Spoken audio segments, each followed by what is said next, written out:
Gulliver সমুদ্রপথে জাহাজডুবি হয়ে ভেসে গিয়ে পড়ল লিলিপুটে, যেখানে মানুষ মাত্র 6 ইঞ্চি লম্বা আর গালিভার ছিল এক বিশাল দৈত্য।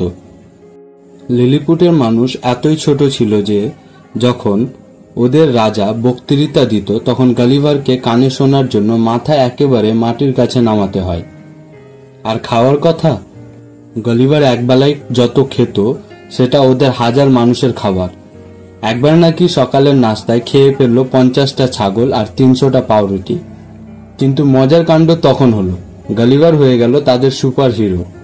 শত্রু দেশ ব্লেফেস্কু জাহাজ নিয়ে আক্রমণ করলে গালিভার কেবল দড়ি বেঁধে একসাথে 50টা যুদ্ধ জাহাজ টেনে নিয়ে এলো।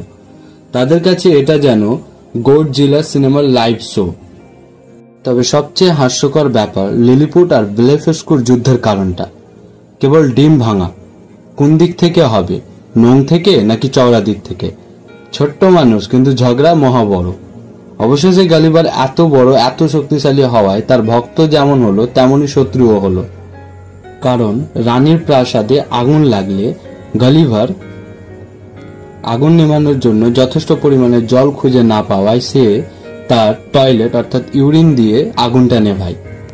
অবশ্য আগুন তো নিভল, কিন্তু লিলিপুটের মানুষ এটা মোটেই পছন্দ করলো না।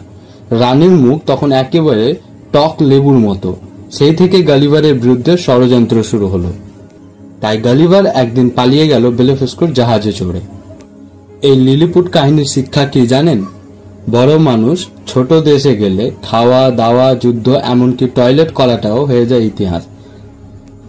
পার্ট 2 এর জন্য অবশ্যই আমাদের চ্যানেলটা সাবস্ক্রাইব করুন এবং ভিডিওটি ভালো লাগলে অবশ্যই লাইক করুন।